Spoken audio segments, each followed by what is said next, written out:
So my hands-on time with this game, I played the whole demo, thorough. I did a couple of missions over and over and over just to kind of get more of the feel of the game, and so far it feels really good. Although the prologue at the beginning started just a tad bit slow, you know, but once you get past that and start, you know, you learn how to sprint, you know, I was like, am I ever going to sprint this game? And you kind of go through this little thing and you start sprinting and everything works out just fine. The game is really fun. The gunplay feels like similar to like Division and all these other third-person shooters. So it's not really something groundbreaking new, but there is fun to be had, as I'm telling you right now. Now, as you continue the game, without much spoilers, there is going to be these kind of special moves that feel really damn good. So it's not just shooting your gun. You got some special moves, and they're very, very, very satisfying to use. I'm going to tell you that right now. You can play with some friends, and it's really a fun time. I'm really enjoying this game, and I'm going to go ahead and personally pre-order it because I like what I'm seeing. So now, let's get to some of the things that I was kind of noticing as well, like kind of asking myself, like, why is this the thing? Say you want to pass this door to the next area. Well, in turn, you have to watch this kind of quick cutscene to get to this next area, and I was like, why? If you're just like jumping over a ledge to the next area or opening a door. It was kind of, it kind of stopped the game, you know, momentum just a tad, but not too much. I didn't really get bothered too much because the gameplay is so super satisfying, and I just wanted to get back into the action. But this is what happened here. Even the Outrider devs themselves agree that short loading cutscenes are not the best solution. So if you read down here, it says that the team had to implement them due to the technical limitations and cooperative gameplay nature. So this is mostly a cooperative kind of reason they had to do this, to add these load times. And they go more into detail here.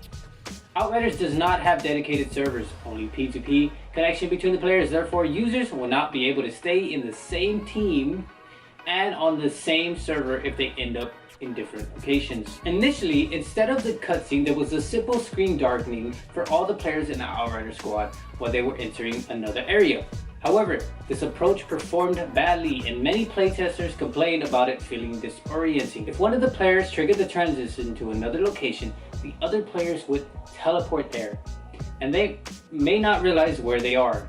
So the idea of the team was to show all the players there was a transitioning happening. People Can Fly staff promised that such clips will appear less and less frequently as the game progresses. I wanted to point out some, not all of them, I'm not going to go through all of them, but I wanted to point out the ones that were very, very important.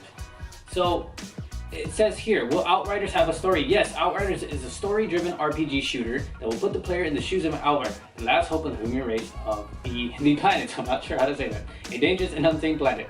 The campaign will be entirely in single player and or co-op in up to 3 players. Another very important question is, how long is the game? How much money worth are you getting out of this game? So I'm not going to read this whole thing here, but pretty much it says that a single class will take around 25 to 30 hours. You can switch and create different classes, and you can skip the prologue and start playing the game again with a whole different class. This is really awesome, and it'll take up to 30 hours. That's if you just focus on doing story missions. If you're a person that likes to explore and kind of just look at the scenery and do these side quests, you're going to be looking at 2 to 3 times longer.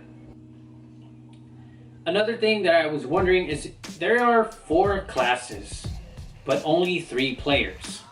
Why is that? So it says here, we tested different amounts of players in co-op, but 3 players was the perfect max player sweet spot for balancing, optimization, and visibility. Especially with all the movement skills and visual effects from the powers. When playing with 4 people, the battlefield got way too chaotic and hard to read. And yes, there's crossplay.